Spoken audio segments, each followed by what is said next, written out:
Alright, we got any summon signs? Yes, we do. You are coming.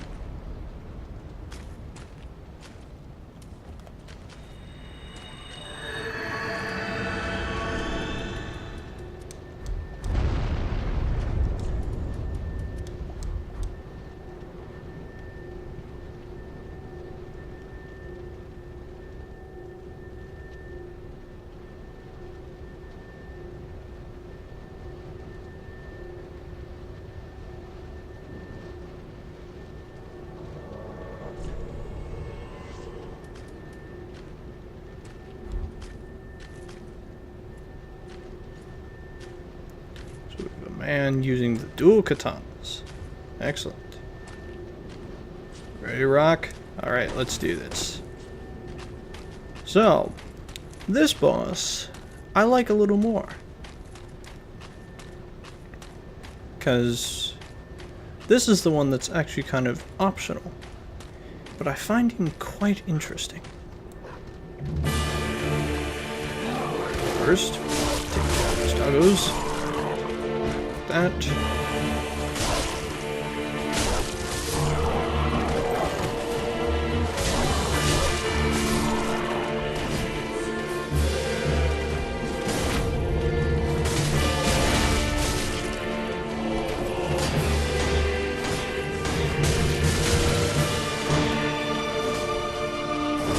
Nice backstab.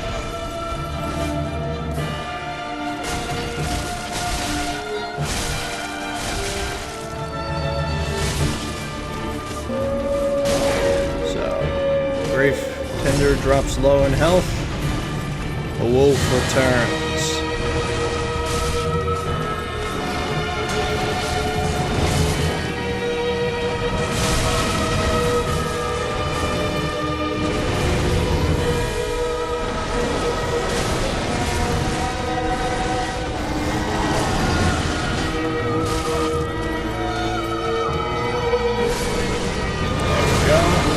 Now it's just Mr. Beast.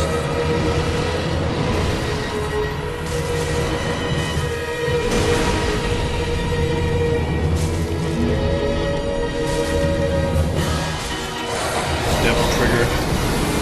Spit frost. He is the ultimate Arctic. With his psycho pressure moves. Ridiculously high boost on frost.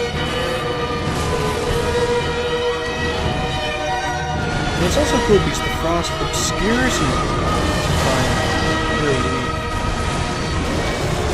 It also moves really quick.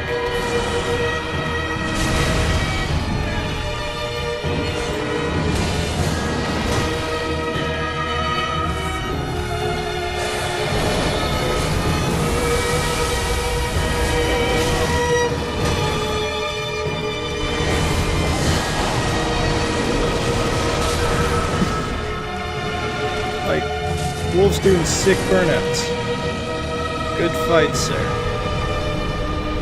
Champion's bones and the Valhar hide. So this boss does not actually give you a soul, but it gives you things that are sort of close to it. So, as this... Actually... This and all of that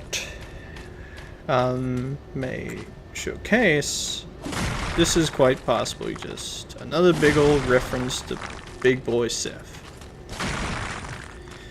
Which, as it goes, is not bad. It could be a lot worse, it could be a lot better. Because, well, I like Sif, but at the time, you know, the reason that I like Sif is because of, less because of the fight with him, it's the fight within yourself. It's the coming to terms with you are fighting something that was just defending his master's post.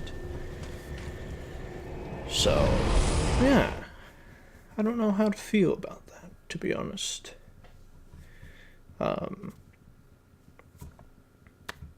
So, yeah.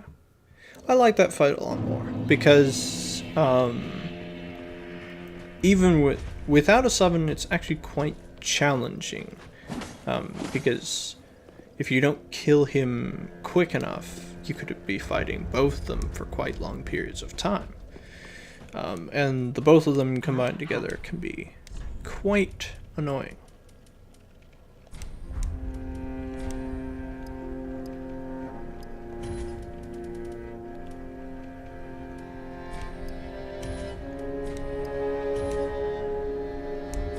That. Alright.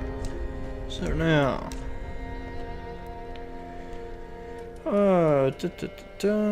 Champion's Bones. Champion's Bones. The charred but warm bones of a champion. Burned the Firelink Shrine bonfire to participate in undead matches. Multiplayer PvP matches, which is great. Long ago, an undead declared a fight to celebrate their undeath, and to perceive what remained of their souls. So it was that the undead matches were born. The merit of the undead is measured in deaths, and could there be a greater gift for such a creature than a fight that has no end? And then, the Valor Heart. Weapon once wielded by the champion of the undead match. A special paired set consisting of a broadsword and a lion shield. The champion fought on without rest until he lost his mind, and in the end only his page and a lone wolf stayed at his side. So, are we to believe that what we're fighting is actually well, it could be the champion, or it could be his page and the wolf. But, there we go. Burn Champion's Bones. So now we have access to undead matchmaking, which might be something fun to do as a sort of selection thing. And now that we have the second DLC, there are 2 more maps instead of just the Kiln of the Flame. I was playing on Dragon Runes, it's actually quite fun. So that might be a thing to do in the future, because it's just one more piece of DLC left. It's quite long, but it'll be over sooner than you think. Overall, I think Ashes of Ariandel it's not good. It's not bad. Visual design of the area is pretty good. There's no lagging points to it, so the stability is pretty good. The wind and snow effects are quite nice. It's just too short, to be honest. Like, I think about all the other DLCs, because we beat this thing in an hour and 40 minutes. Could have been closer to, say, an hour 20 had we not consistently died on Frida, and then the rest of it is just collectible items and stuff, so maybe 2-3 hours tops, compared to something that might take you several hours because it's got unique puzzles. I'm thinking the first DLC of Dark 2. Because that thing, when you go to it, you're immediately hit by, oh, I have to think, and I have to problem solve. And even the second DLC, you have to think and problem solve. And the third DLC, you have to think and problem solve. And of course, I can't judge it against the Old Hunters, because nothing can be judged against the Old Hunters. It's the best piece of DLC content I think has ever been created. Ashes of Ariandel is good, looks good, has some good weapons, especially Mr. Earthseeker over here, that my katana is pretended to be. There it is. There's some good weapons in it, and it's fun, but it's just too short. There should have been, like, 3 bosses instead of 2, or I guess their sort of turnaround from that is having a boss that's 3 times their normal length. but I'm still not big on it, even after all this time. I think that it should have been first stage, Sister Freed, maybe give her a few more moves. Second stage, Father Ariandel, give him some more moves, way more health than he does, because that sequence, it's way too easy to just capitalize on fighting him. Yeah, like they should have done it that way, because that's what the trailers looked like they were going to be. They didn't even mention Freed at all, and it was just all about Father Ariandel. He got the short end of the stick. Like, don't get me wrong, Black Flame Freed, or Freed I should say, like, while she is incredibly annoying and does copious amounts of damage, her design and her movement, that's really good, because it's taking elements of Maria and how her forms 2 and 3 work, and say, let's run with it, let's do some more things. We've got a slightly bigger area here, we can do some higher height stuff. Since you can't parry the boss, you're going to have to either dodge or block all the attacks. So there's good elements there, but the thing is, what is there is just a little too small. There's not enough to work with. So, yeah.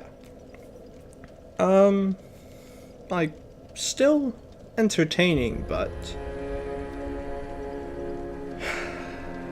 I don't want to really get into value proposition of, like, is this worth your money kind of thing, because that's all within everyone's own power. Yeah, it's just a little too short for me. Gratefully, I think the second DLC will be just quite fine for length, from what I've been hearing. So, until then, ladies and gentlemen, I will see you next time.